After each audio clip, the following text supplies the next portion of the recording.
हरे कृष्णा।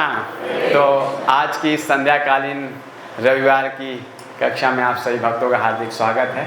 और जैसा कि हम सब भक्त यहाँ पर इस उद्देश्य से आए थे, यहाँ पे ग्रंथों का वितरण करेंगे, लेकिन प्रभु जी ने निवेदन किया कि यहाँ के भक्तों के लिए हम कुछ समय निकाल पाए। मुझे बहुत खुशी है, मुझे ये सेवा का मौका मिला है और आप सब भक्तों के बीच में कुछ कृष्ण कथा करने का ये अवसर मुझे प्राप्त हुआ है। तो आप सभी भक्तों का बहुत बहुत धन्यवाद और स्वागत भी। तो आज हम चर्चा करेंगे भगवद गीता के 9वें अध्याय का सबसे इम्पॉर्टेंट श्लोक है। और ये भगवद गीता के 9वें अध्याय का ही नहीं है, बल्कि पूरी भगवद गीता का सबसे इम्पॉर्टेंट श्लोक है। कोई गैस कर सकते हैं कौन सा है? आप में से भगवद गीता पढ़ी है आप लोगों ने? कुछ आइडिया भगवद गीता? ओके, तो फिर भगवद गीता का ये 9वें अध्याय का 34 नंबर श्लोक है, सबसे इम्पॉर्टेंट श्लोक है। देखिए, जब वेद व्यास जी जो है ग्रंथों का संकलन कर रहे थे, तो उन्होंने देखा कि आने वाले कलयुग में लोगों की क्या स्थिति है ना। प्रायण अल्प आयुषा सभ्य कलो अस्मिन युगे जना मंद सुमंद मतियो मंद भाग्यो ही उपहरता। तो वेद व्यास जी देख पा रहे थे कि जो कलयुग आ रहा है उसमें जो है लोगों की आयु क्या होगी? कम होगी ना। और मंद सुमंद मतियो ना, उनकी बुद्धि भी क्या होगी? कम होगी ना। और वो मंद भाग्य, उनके भाग्य भी जो है बहुत ही अच्छे नहीं होंगे ना। और इसके अलावा छोटी छोटी बातों में क्या करेंगे? वो झगड़ा करेंगे। बेसिकली कलयुग को क्या बोलते हैं? कलह का युग बोलते हैं, नहीं? तो हालांकि 4 युग हैं, सतयुग, त्रेता युग, द्वापर युग और कलयुग। जिसमें से कलयुग को कौन सा युग बोलते हैं? जैसे सतयुग को बोलते हैं गोल्डन युग ना, और त्रेता युग को बोलते हैं सिल्वर युग, और जो द्वापर युग है वो ब्रॉन्ज। और कलयुग को क्या नाम दिया गया है? हैं? क्या? स्टेनलेस स्टील हैं? लौह युग हैं? तो इस लौह युग में जो है लोगों के ये सिम्टम्स हैं। आप लोग मतलब महसूस करते हैं ये सिम्टम्स सही है कि नहीं है? तो प्लीज, तो फिर जो है जब वेद व्यास जी ने देखा कि ये स्थिति है, तो उन्होंने क्या किया? सारे जो भी वेद थे, पहले क्या थे? ये वेद एक ही थे। अभी हम प्रायः जो देखते हैं ना, 4 अलग अलग वेद देखते हैं, 108 उपनिषद देखते हैं, फिर उसके बाद 18 पुराण देखते हैं ना। ये सारा विभाजन ये द्वापर युग के अंत में वेद व्यास जी ने किया। और उन्होंने जब देखा कि कलयुग में आने वाले लोगों की ऐसी स्थिति है, तो इसलिए जो है उनके लिए वेदों को मतलब अलग अलग संकलित किया और उसको सरल बनाने का प्रयास किया ना। और फिर जैसा कि भागवतम में बताया गया है कि वेद व्यास जी ने जो है जब सारे ग्रंथों की रचना कर ली, फिर भी वो मतलब जो है अंदर से सेटिस्फाइड नहीं थे। तो जब वो अंदर से सेटिस्फाइड नहीं थे, तभी उनके गुरु आते हैं नारद मुनि, और नारद मुनि जो है उनको बताते हैं कि आपने इन ग्रंथों का संकलन तो कर दिया, इनकी रचना तो कर दी, अलग अलग विभाजन तो कर दिया, लेकिन आपने इन ग्रंथों में परम पुरुष भगवान कृष्ण का सही से गुणगान नहीं किया। मतलब वो जो गुणगान है वो प्रत्यक्ष रूप से दिख नहीं रहा है ना। कोई विरला ही इंटेलिजेंट होगा वो उस चीज़ को समझ पाएगा। भगवान भगवद गीता में बोलते हैं ना, वेदेश्च सर्वैर अहम एव वेद्यो, सारे वेदों से मुझे ही जानना है। लेकिन उन वेदों के नाम पे अलग अलग कर्म कांड, ज्ञान कांड, उपासना कांड, लोग इन सब मतलब वेदों के नाम पे अन्य एक्टिविटीज को करने लगे। लेकिन जो मेन एक्टिविटी है भगवान के नाम का गुणगान करना, भगवान के बारे में जानना, भगवान का नाम जप करना, वो उसको जो है वो लुप्त था।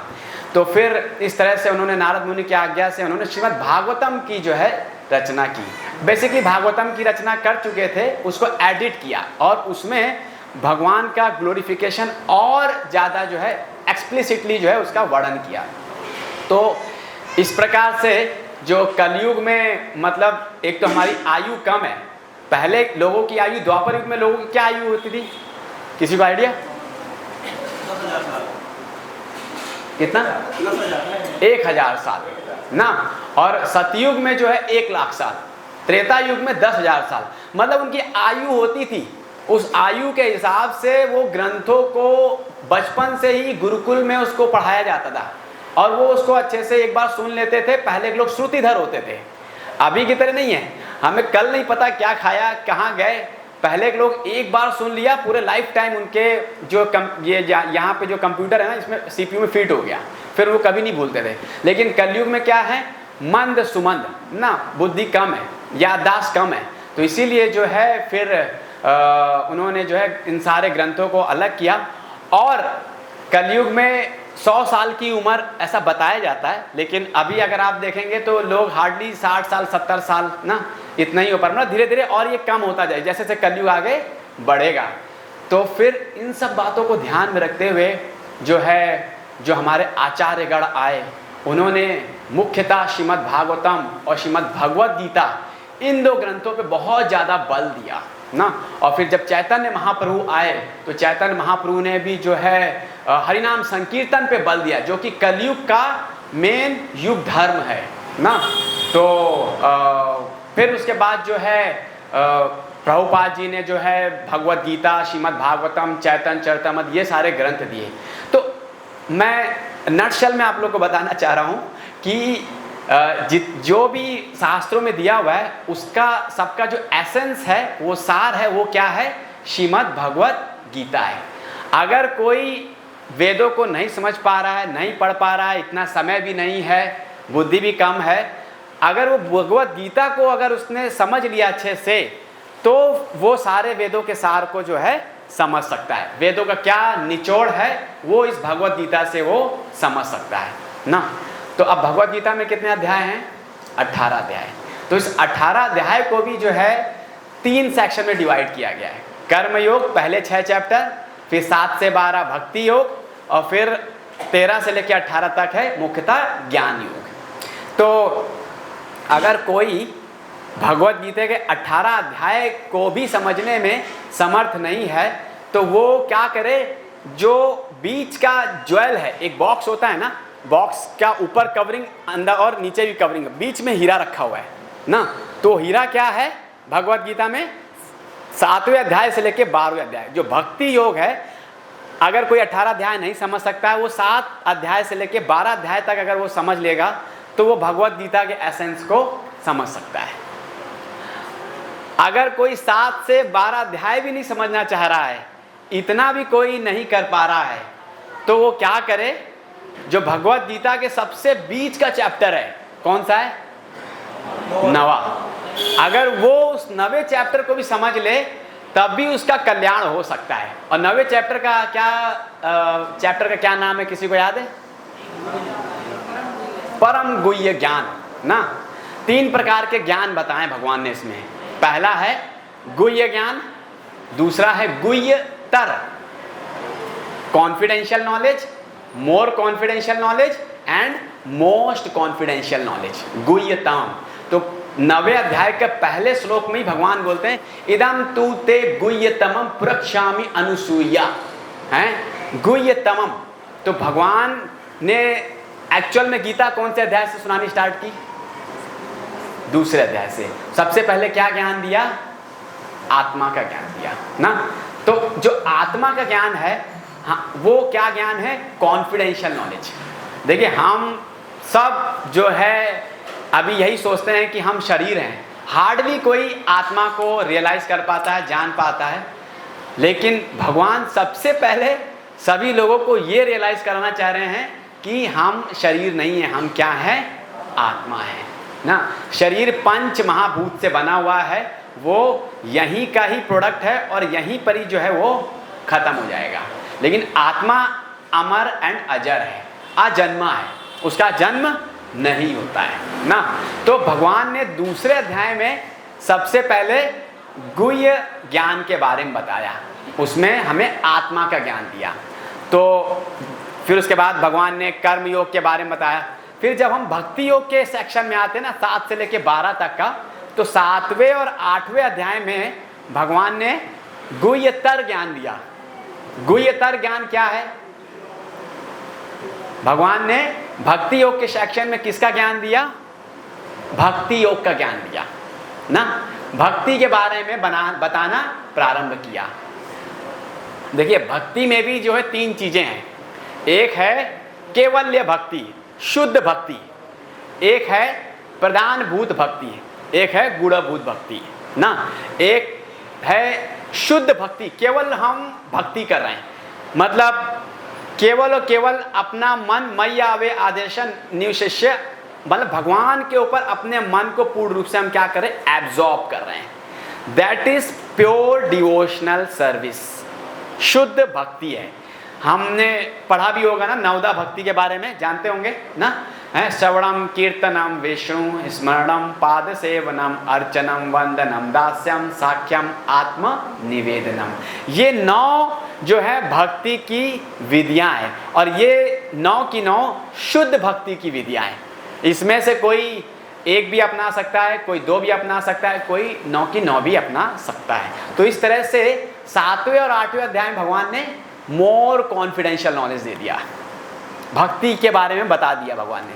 हालांकि दूसरे अध्याय में भी भगवान ने भक्ति की झलक दे दी थी ना, ना या विक्रम ना सो अस्ति प्रत्वाय न विद्यते स्वल्पम अपि अस्य धर्मस्य त्राहते महतो भयात्। वहां पे भगवान ने भक्ति योग की झलक दी थी बस, लेकिन 7वें और 8वें अध्याय में भगवान ने ओपनली भक्ति योग के बारे में बताना प्रारंभ कर दिया। तो इस तरह से गुह्यतर ज्ञान दिया, मोर कॉन्फिडेंशियल नॉलेज दिया। अब 9वें अध्याय की बारी आई। 9वें अध्याय का क्या नाम दिया हुआ है? परम गुह्य ज्ञान, मोस्ट कॉन्फिडेंशियल नॉलेज ना। जैसा कि पहला ही श्लोक बोलते इदम तू ते गुह्यतमम प्रक्षामि अनुसूया, है ज्ञान विज्ञान सहितम यज्ञत्वा मोक्ष से शुभात्। तो भगवान जो है बता रहे साफ साफ कि अब अर्जुन मैं तुमको सबसे मोस्ट कॉन्फिडेंशियल नॉलेज दे रहा हूं। तो मैं बता रहा था कि अगर 18 अध्याय कोई नहीं पढ़ सकता कोई बात नहीं, 7 से लेके 12 अध्याय पढ़ ले। 7 से लेके 12 अध्याय भी अगर कोई लगता है कि वो भी चैलेंजिंग हो रहा है, डिफिकल्ट हो रहा है, तो वो क्या करे? भगवत गीता का सबसे जो मिडिल में चैप्टर है, 9 चैप्टर है, उसको वो समझ ले, उसको जीवन में अपना ले, तो उसका कल्याण हो जाएगा। अब बात आती, कोई नवा चैप्टर भी अगर मान लीजिए करने में समझने में इतना समय नहीं दे पा रहा है, फिर आप क्या कर सकते हैं? तो आप क्या करिए, 9वें अध्याय का प्रारंभिक श्लोक, मिड का श्लोक और अंतिम श्लोक, ये 3 श्लोक को आप पकड़ लीजिए, अपना लीजिए, आपका कल्याण। प्रारंभिक श्लोक क्या है? किसी को याद है? राज विद्या राजगुह्यम पवित्रम इदम उत्तमम प्रत्यक्ष आगमम धर्मम सुसुखम कर्तुम अव्ययम।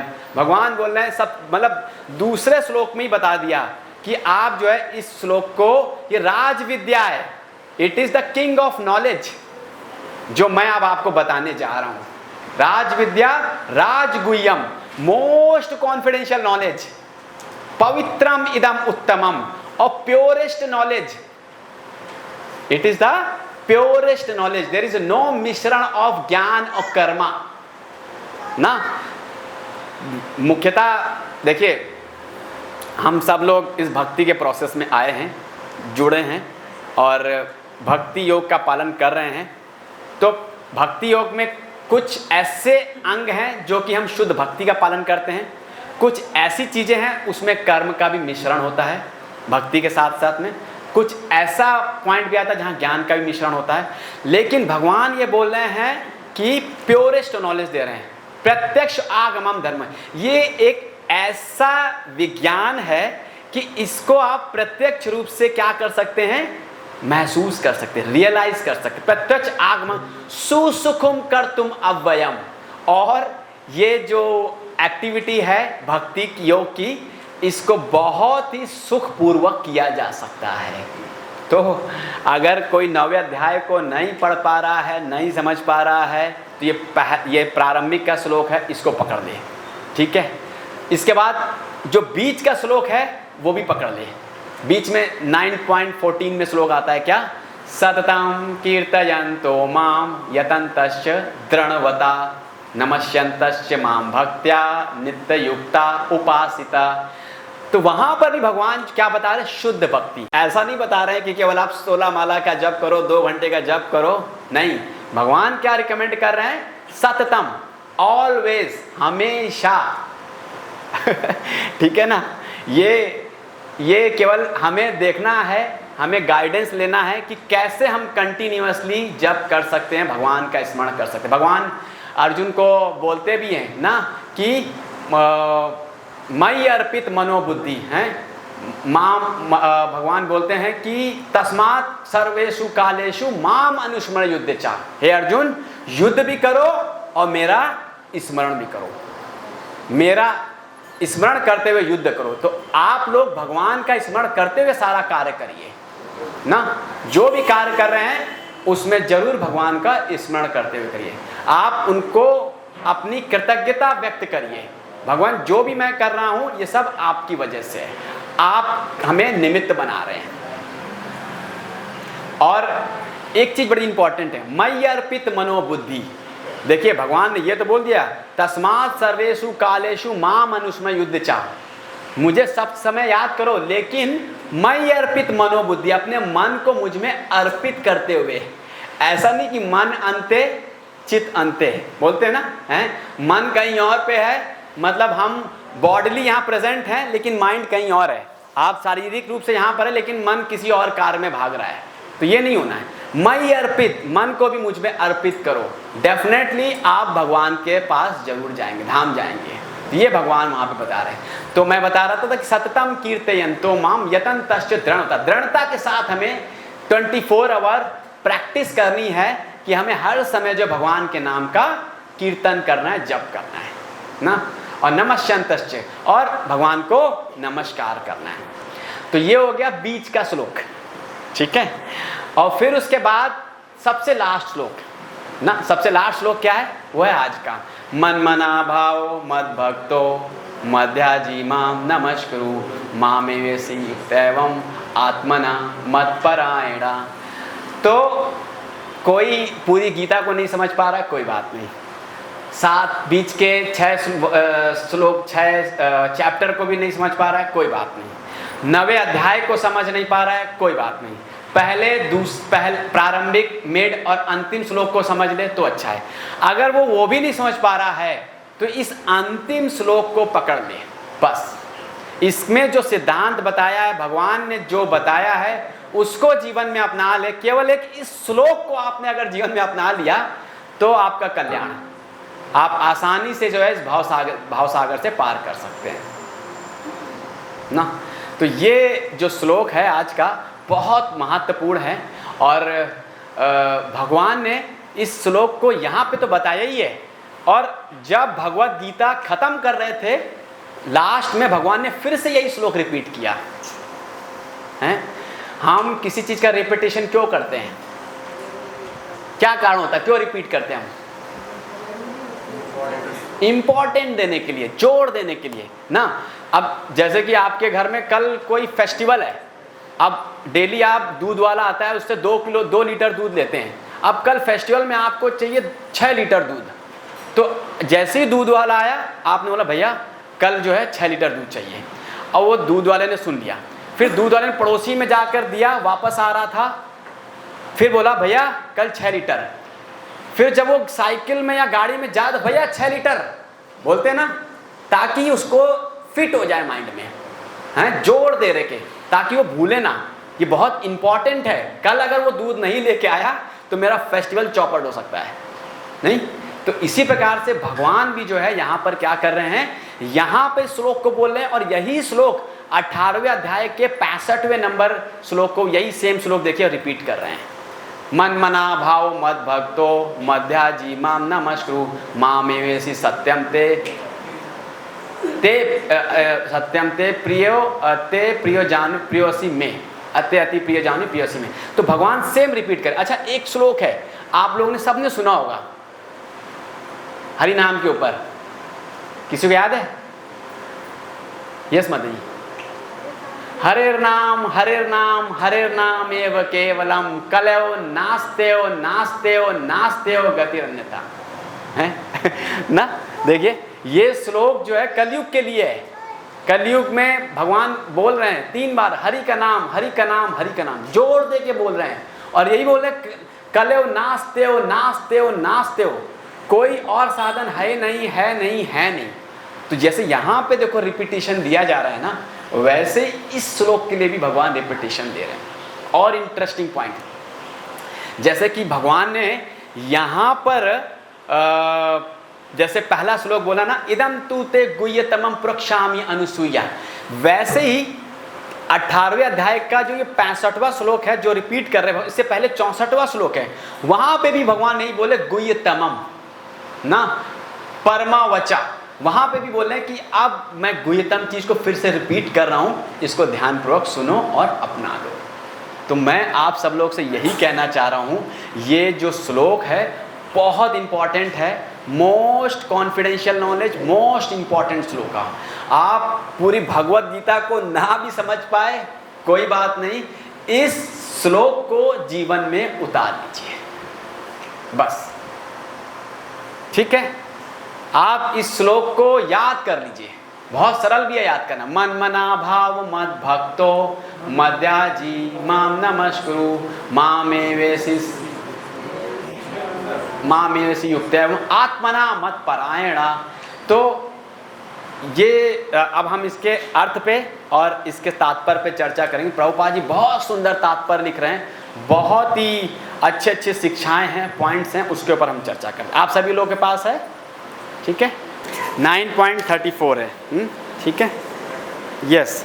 तो इसके हम शब्दार्थ, अनुवाद और तात्पर्य ये लिखा गया है कृष्ण कृपा मूर्ति अभय चरण भक्ति वेदांत स्वामी शिल प्रभुपाद जी के द्वारा। शिल प्रभुपाद की जय। तो हम इस श्लोक को बहुत अच्छे से समझने का प्रयास करेंगे, क्योंकि यही एक प्रभास सूत्र है बेसिकली ना, सबसे इंपॉर्टेंट श्लोक है इस पूरी भगवद गीता का। ये मनमना, आप लोग बोल सकते हैं, मनमना सदैव मेरा चिंतन करने वाला भव हो ओ मत मेरा भक्त भक्त मत मेरा याजी उपासक माम मुझको नमस्कुरु नमस्कार करो माम मुझको एव निश्चय ही ऐशस्वी पाओगे युक्त्वा लीन होकर एवं इस प्रकार आत्मनम अपनी आत्मा को मत परायणा मेरी भक्ति में अनुरक्त, यस, अपने मन को मेरे नित्य चिंतन में लगाओ, मेरा भक्त बनो, मुझे नमस्कार करो और मेरी ही पूजा करो। इस प्रकार मुझ में पूर्णतया लीन होने पर तुम निश्चित रूप से मुझको प्राप्त होगे। आप सभी लोग मेरे पीछे दोहराइए, अपने मन को मेरे नित्य चिंतन में लगाओ, मेरे भक्त बनो, मुझे नमस्कार करो और मेरी ही पूजा करो। इस प्रकार मुझ में पूर्णतया तल्लीन होने पर तुम निश्चित रूप से मुझको प्राप्त होगे। तो प्रभुपाद जी ने बहुत सुंदर तात्पर्य लिखा है, आप सभी लोग ध्यानपूर्वक सुनिएगा, फिर हम इस तात्पर्य के ऊपर मुख्य पॉइंट्स हैं उस पर हम चर्चा करेंगे। इस श्लोक से स्पष्ट इंगित है कि इस कल्मशगत भौतिक जगत से छुटकारा पाने का एकमात्र साधन है कृष्ण भावनामृत। कभी कभी कपटी भाष्य कर इस स्पष्ट कथन को तोड़ मरोड़ कर अर्थ करते हैं। अच्छा, मैं आप लोगों से प्रश्न पूछता हूँ, जैसे यहाँ पे लिखा हुआ है कभी कभी कपटी भाष्यकर, मतलब कुछ ऐसे कमेंटेटर्स होते हैं। भगवत गीता के ऊपर अभी तक कितनी कमेंट्रीज लिखी होंगी आप लोग के हिसाब से? और किसी कोई गेस? मैंने एक सीनियर भक्त से सुना था, लगभग पूरे विश्व में 800 से ज़्यादा कमेंट्रीज भगवत गीता के ऊपर, पूरे विश्व की मैं बात कर रहा हूँ। तो बहुत इम्पॉर्टेंट है कि हम जो भगवत गीता पढ़ रहे हैं वो जो है एक बोनाफाइड सोर्स से आ रही हो। आप जो कोई भी भगवत गीता पढ़ रहे हैं ज़रूर चेक करें कि वो प्रामाणिक परंपरा के अंतर्गत है कि नहीं। जैसे कि ये भगवत गीता है जो हमारे इस्कॉन की है, जो कि हमारे आचार्य फाउंडर आचार्य श्रील प्रभुपाद जी ने लिखी है, कमेंट्री दी है, वो एक प्रामाणिक परंपरा के अंतर्गत है ना, कि सारी भक्ति भगवान कृष्ण को समर्पित की जानी चाहिए। दुर्भाग्यवश ऐसे भाष्यकार पाठकों का ध्यान ऐसी बात की ओर आकर्षित करते हैं जो संभव नहीं है। ऐसे भाष्यकार यह नहीं जानते कि कृष्ण के मन और कृष्ण में कोई अंतर नहीं है। देखिए प्रायः जो दूसरे कमेंटेटर्स होते हैं, ठीक है, सबसे पहले मोस्ट इम्पॉर्टेंट पॉइंट ये है कि जो भी कमेंट्रीज लिख रहे हैं that person must be the pure devotee of Krishna. देखिए आप किसी से प्रेम करते हैं तभी आप उसको एप्रिशिएट कर पाएंगे। अगर आपके अंदर किसी के प्रति प्रेम है ही नहीं तो आप उसके प्रति क्या एप्रिसिएशन हो, क्या उसकी प्रशंसा कर पाएंगे, करेक्ट। तो इसीलिए अगर कोई भगवान की प्रशंसा कर रहा है वो इसीलिए कर पा रहा है क्योंकि वो भगवान से शुद्ध प्रेम करता है। तो इसीलिए यहाँ पर बता रहे हैं कि बहुत सारे ऐसे कमेंटेटर्स हैं जो कृष्ण को भगवान के रूप में स्वीकार नहीं करते हैं। सबसे पहला पॉइंट यही है कि हम सबको ये स्वीकार करना चाहिए कि भगवान कृष्ण जो है परम पुरुष भगवान है। अगर इस भगवत गीता को कोई सही में जानना समझना चाहता है ना, इसके तात्पर्य को रियलाइज करना चाहता है ना, तो उसके लिए सबसे पहली क्वालिफिकेशन है वो ये है कि वो ये स्वीकार करे कि कृष्ण जो है पूर्ण पुरुषोत्तम भगवान हैं। लेकिन जो दूसरे भाष्यकार हैं, जो कमेंटेटर्स हैं, वो इस बात को स्वीकार नहीं करते हैं। इसीलिए वो कृष्ण के शरीर और कृष्ण के मन में जो है भेद देखते हैं ना। जैसे एक श्लोक आता है ना, सर्वधर्मान परित्यज्य मामेकम शरणं व्रज। तो वहाँ पर एक कमेंटेटर लिखते हैं कि हमें कृष्ण को शरणागत नहीं होना है, कृष्ण के अंदर एक ब्रह्मन है उसको शरणागत होना है। तो ये मतलब जो है जब कोई कृष्ण को ही नहीं जान पा रहा है, कृष्ण के द्वारा बोली गई गीता को कैसे समझ सकता है? और जब कृष्ण इस गीता के माध्यम से जो एसेंस देना चाह रहे हैं भक्ति का, वो कैसे समझ सकता है? तो इसलिए बहुत इंपॉर्टेंट है कि आप लोग एक प्रामाणिक भगवत गीता का अध्ययन करें और जो भी भगवान के भक्त हैं या उनके रिप्रेजेंटेटिव उनसे गाइडेंस जरूर लें। तो यहाँ पर वो बता रहे कृष्ण के मन और कृष्ण में और शरीर में कोई अंतर नहीं है। जैसा कि ब्रह्म संहिता में आता है ना, सच्चित आनंद विग्रह। भगवान क्या है? सच्चित आनंद विग्रह। भगवान पूर्ण रूप से क्या है? दिव्य है। जन्म कर्म चा में दिव्य। भगवान के सारी एक्टिविटी दिव्य हैं, भगवान का शरीर दिव्य है। भगवान कभी भी जो है मतलब उनकी उम्र जो है ऐसा नहीं कि हमारी तरह बढ़ रही है या ओल्ड एज हो रहा है, नहीं, भगवान के लिए ये नहीं। टाइम फ्रेम, जो टाइम का डोमेन है ना, ये हमारे लिए एप्लीकेबल होता है, भगवान के लिए एप्लीकेबल नहीं होता है। वैकुंठ में या गोलोक धाम में टाइम का कोई चक्कर नहीं है, यहाँ पे टाइम का चक्कर है। कृष्ण कोई सामान्य मनुष्य नहीं है, वे परमेश्वर है। उनका शरीर तथा उनका मन स्वयं वे एक हैं और परम हैं, जैसा कि कूर्म पुराण में कहा गया है। और भक्ति सिद्धांत सरस्वती गोस्वामी ने चैतन्य चरितामृत में 5वां अध्याय आदि लीला 41 से लेकर 48 तक के अनुभाष्य में उद्धृत किया है। देह देही विभेदोयम ने ईश्वर विद्यते कच्चित, अर्थात परमेश्वर कृष्ण में तथा उनके शरीर में कोई अंतर नहीं है। ये शास्त्र बोल रहे हैं ना, ठीक है। तो हमें जो है इस चीज को पूर्ण रूप से जो है स्वीकार करना है। कृष्ण और कृष्ण से संबंधित सब कुछ क्या है? दिव्य है। लेकिन इस कृष्ण तत्व को ना जानने के कारण भाष्यकार कृष्ण को छिपाते हैं, कृष्ण को तत्व से नहीं जानते हैं। वो कृष्ण के शरीर और कृष्ण के मन और कृष्ण के इंद्रियों में भेद करते हैं। और उनको उनके मन या शरीर से पृथक बताते हैं। यद्यपि यह कृष्ण तत्व के प्रति निरी अज्ञानता है, किंतु कुछ लोग जनता को भ्रमित करके धन कमाते हैं। कुछ लोग आसुरी होते हैं, वे भी कृष्ण का चिंतन करते हैं, किंतु ईर्ष्यावश जिस तरह की कृष्ण का मामा राजा कंस करता था, वह भी कृष्ण का निरंतर चिंतन करता रहता था, किंतु वह अपने शत्रु रूप में सोचता था। तो मतलब देखो, कंस भी है या शिशुपाल भी है, वो भी कृष्ण का चिंतन कर रहा है, ऐसा नहीं कर रहा है ना, लेकिन क्या है, प्रतिकूल भाव में कर रहा है, अनुकूल भाव में नहीं कर रहा है। तो देखिए, कृष्ण के भक्त कृष्ण का चिंतन अनुकूल भाव में करते हैं, वही प्रेमा भक्ति है।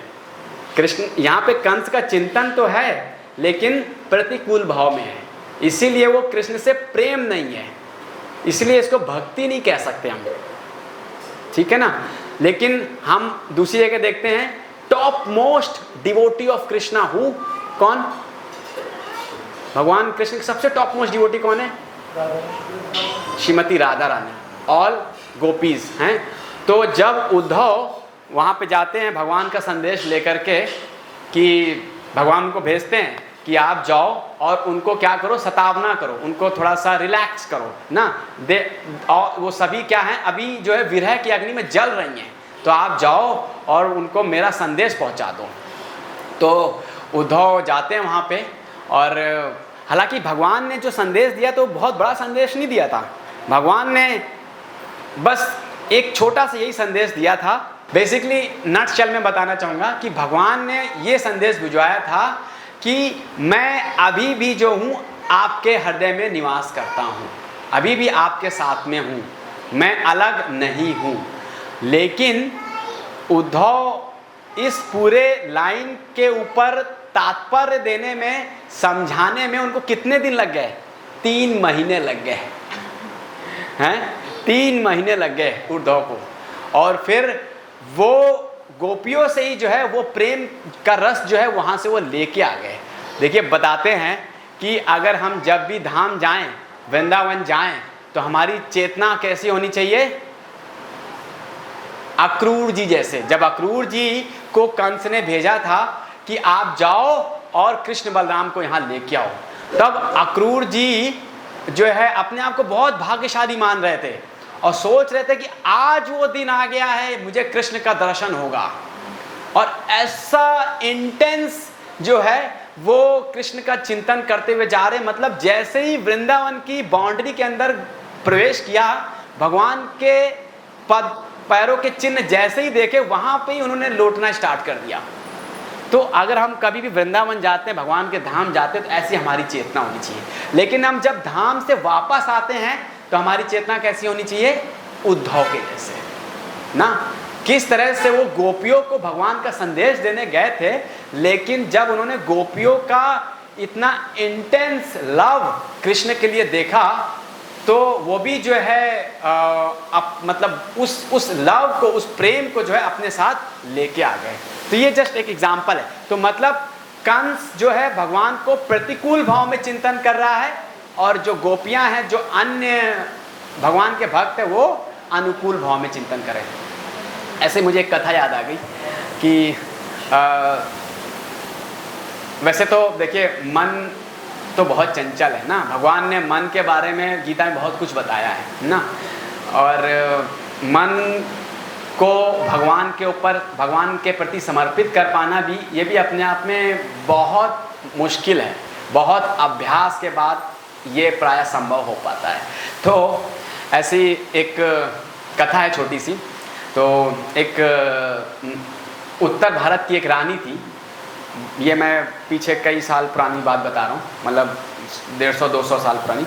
तो वो रानी जो है भगवान जगन्नाथ जी के पास आई। भगवान जगन्नाथ जी के जैसे ही दर्शन किए तो भगवान के प्रति उसका बहुत आकर्षण विकसित हो गया, और भगवान की वो वहाँ पे सेवा करने लगी, और वो मतलब वहाँ से जाना ही नहीं चाह रही थी।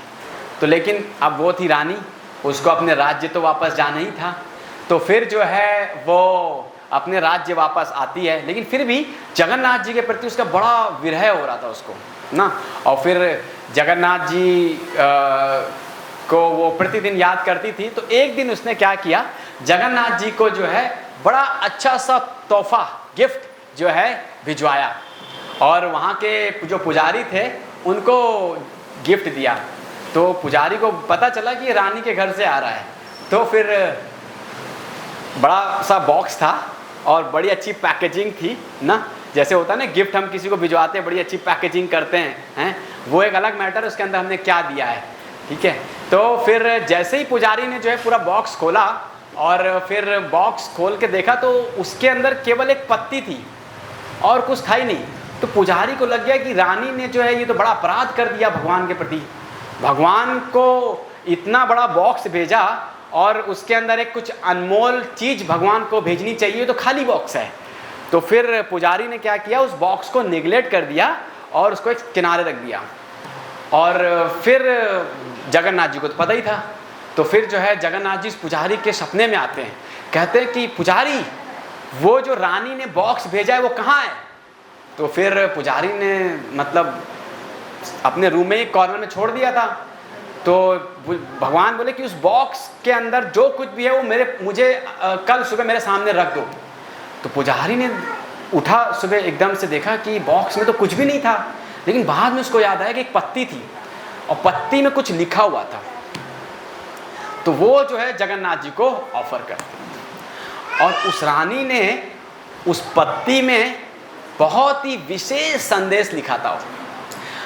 रानी ने अपने मन के भाव व्यक्त किए हुए थे कि जगन्नाथ जी आप तो जगत के नाथ हैं, आपको तो कुछ भी नहीं चाहिए ना, तो लेकिन फिर भी आप महाभाव में, भगवान की आंखें देखिए कितनी बड़ी बड़ी हैं, बहुत ही एक्सटेटिक फॉर्म में है भगवान जगन्नाथ जी, नहीं। तो फिर वो रानी कहती है कि आपके पास सब कुछ है लेकिन आपका मन आपके पास नहीं है। वो मन कहाँ पर है? वृंदावन में। हम आपको वो मन तो नहीं ला के दे सकते, लेकिन हाँ मैं अपना मन जरूर आपको अर्पित कर सकती हूँ। तो ये उसने उस पत्ती में लिखा हुआ था। तो हम सबको भी जो है प्रयास करना चाहिए ना, भगवान को कैसे मन मतलब एक शुद्ध मन, एक पॉजिटिव वे में जो है हम भगवान को अर्पित कर सकें। तो ये मतलब एक मन के ऊपर एक छोटा सा कथा था। तो यहाँ पे आगे जो है बताते हैं, वह सदैव चिंताग्रस्त रहता था, सोचता रहता कि ना जाने कब कृष्ण उसका वध कर दे। इस प्रकार के चिंतन में हमें कोई लाभ होने वाला नहीं है। मनुष्य को चाहिए कि भक्ति में, प्रेम में उसका चिंतन करे। प्रेमा भक्ति, यही भक्ति है। उससे चाहिए कि वह निरंतर कृष्ण तत्व का अनुशीलन करे। तो वह उपयुक्त अनुशीलन क्या है? यह प्रामाणिक गुरु से सीखना है। देखिए हम सब यहाँ पे गुरु परंपरा से कनेक्ट होने के लिए आए हैं, तो हमें भी जो है गुरु या उनके रिप्रेजेंटेटिव के माध्यम से जो भक्ति का प्रोसेस है, जो प्रामाणिक प्रोसेस है, उसको समझना चाहिए और उसको जो है जीवन में अभ्यास करना चाहिए। कृष्ण भगवान है, या हम कई बार कह चुके हैं कि उनका शरीर भौतिक नहीं अपितु सच्चिदानंद स्वरूप है। इस प्रकार की चर्चा से मनुष्य को भक्त बनने में सहायता मिलेगी। देखिए मैंने बताया था सबसे मोस्ट इम्पॉर्टेंट क्वालिफिकेशन क्या है?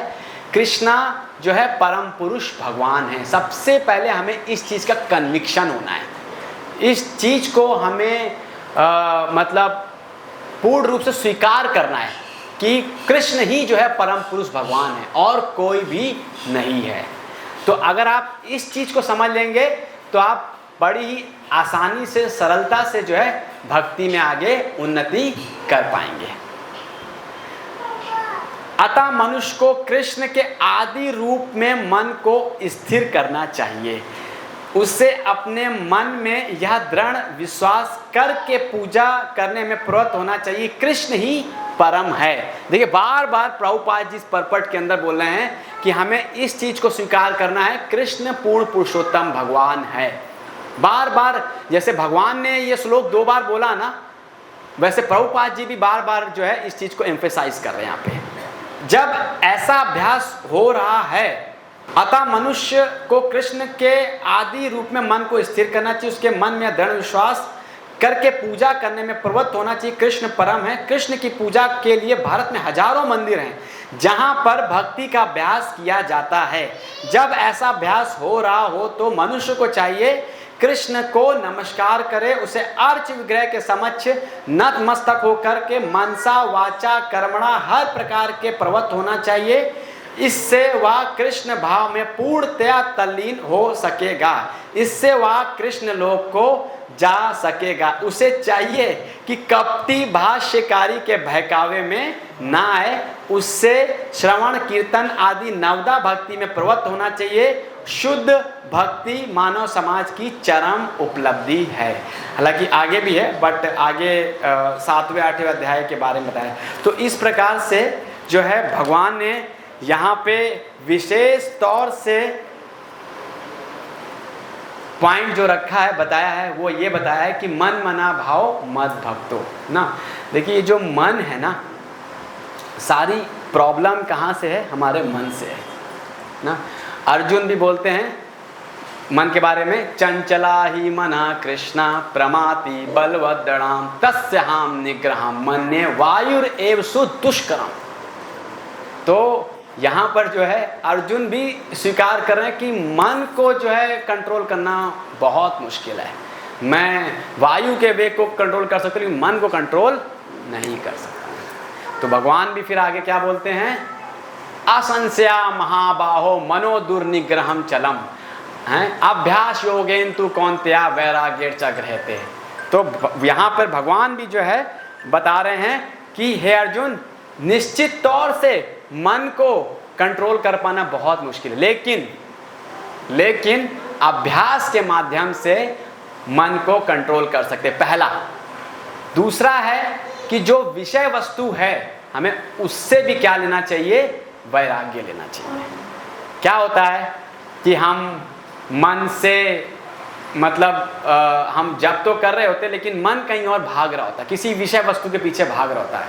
तो इसीलिए हमें अभ्यास भी करना है और जो विषय वस्तु है उससे क्या करना है? वैराग्य भी लेना है। और भगवान एक जगह और बोलते हैं, ततो ततो मनश्चंचलम ततो मनश्चंचलम असम नियम एतत् आत्मनि एव वशम नयेत। तो भगवान बोले हैं कि जहाँ जहाँ मन जाता है, मन को क्या करो? पकड़ करके लाओ। तो जब आप ये अभ्यास को करेंगे तो ऐसा करते करते जो है आपका मन जो है कंट्रोल हो पाएगा। और भगवान ने वाणी की तपस्या बताई है, मन की तपस्या बताई है और शरीर की तपस्या बताई है ना। मन की तपस्या क्या बताई है? मना प्रसादा सौम्यतम आत्मेय विनिग्रहम। मना प्रसाद सौम्यतम मौनम आत्म विनिग्रहम भावम संशुद्धिर इति एतत् तपो मानसम उच्यते। तो ये जो है मन की तपस्या बताई है। मतलब बताते 3 चीज़ों से, मतलब मन हमेशा क्या रहे? संतुष्ट रहे। 3 चीज़ों से मन को हमेशा संतुष्ट रखना चाहिए।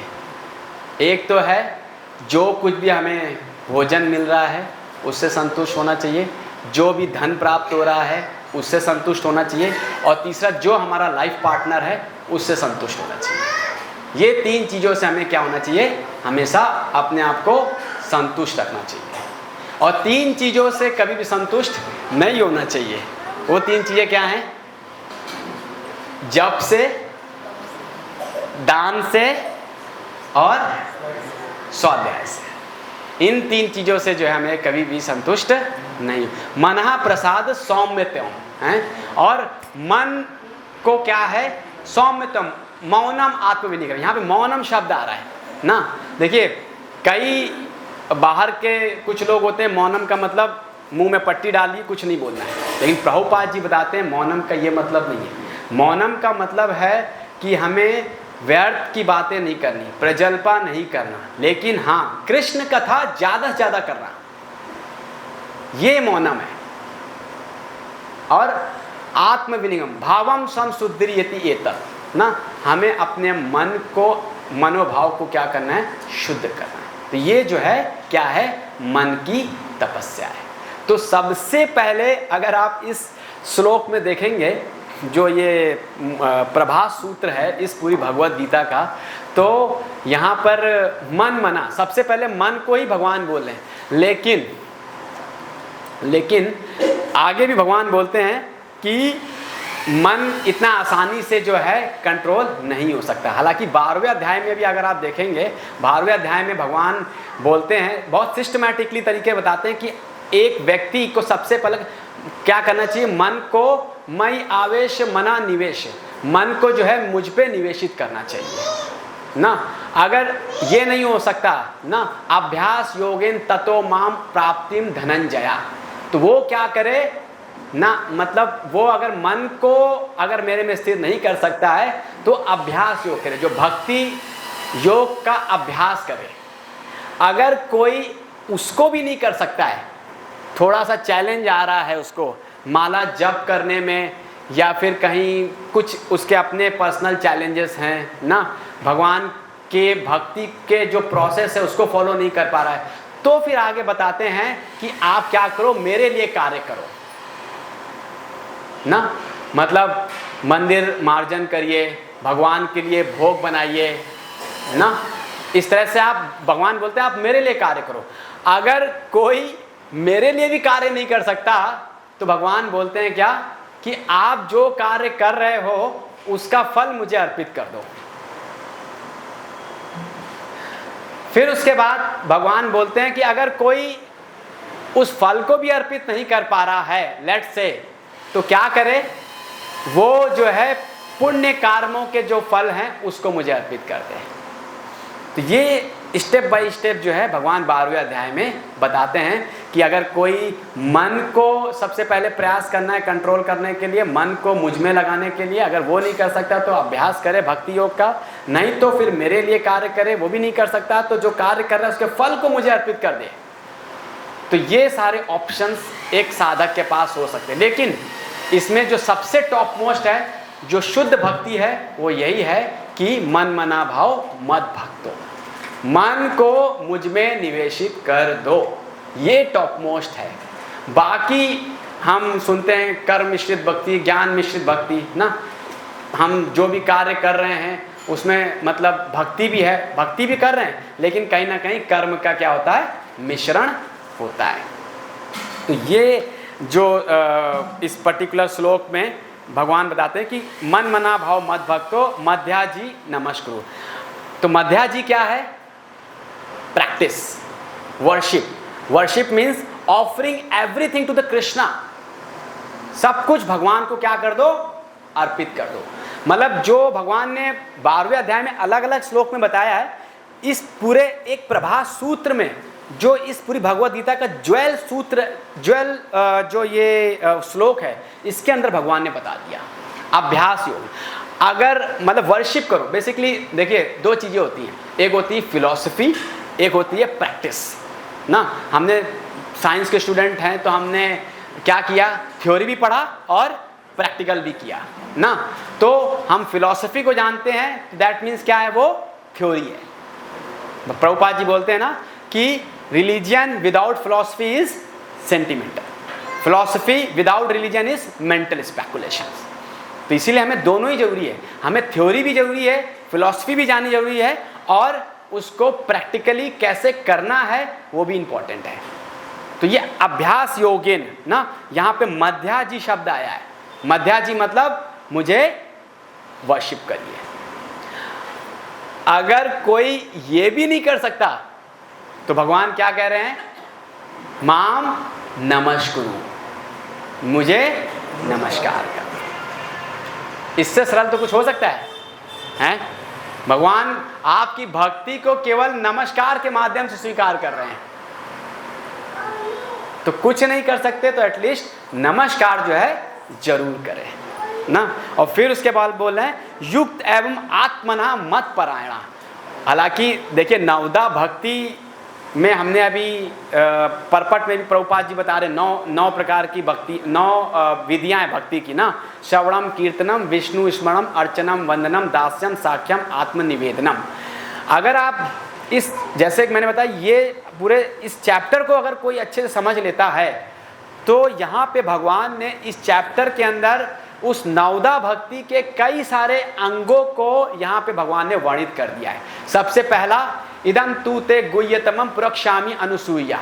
प्रोक्षामि, भगवान बोल रहे मैं बोल रहा हूँ अर्जुन तुम सुनो। ये क्या हो गया? श्रवणम। फिर उसके बाद क्या है? कीर्तनम। भगवान 9.14 में क्या बोल रहे हैं? सततम कीर्तयन्तो माम। तो वो क्या है? कीर्तन ना। फिर उसके बाद स्मरणम, अनन्यास चिंतयन्तो माम। इसी श्लोक, इसी अध्याय में बोल रहे हैं। तो ये क्या हो गया? स्मरणम। मध्याजी अर्चनम है। इसी प्रकार से नमस्कार, वंदनम, ऑफरिंग। फिर आत्मनामत परायणा, तो वो क्या है? आत्मनिवेदनम।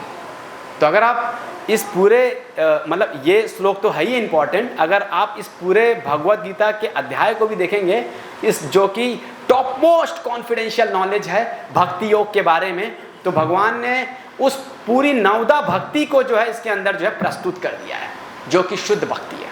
तो ये जो श्लोक है, ये श्लोक आप सब लोग मतलब एक श्लोक जैसा एक हमारे आचार्य बताते हैं ना, वो जो शिक्षाष्टकम का 3रा श्लोक है, गले से बांध दीजिए, वैसे इस श्लोक को भी जो है आप जो है इसको भी बांध दीजिए। इतना इम्पॉर्टेंट श्लोक है। अगर आपने इस श्लोक को अपने जीवन में अपना लिया तो आपकी जीवन की चरम उपलब्धि है और सिद्धि है। प्रभुपाद जी खुद इस चीज़ को बोल रहे हैं। तो ये बहुत इम्पॉर्टेंट श्लोक है। तो मेरा सभी से निवेदन है कि आप सभी लोग ज़रूर इसमें जो सिद्धांत बताए हैं उसको आप स्टेप बाय स्टेप फॉलो करने का प्रयास करिए। हरे कृष्णा।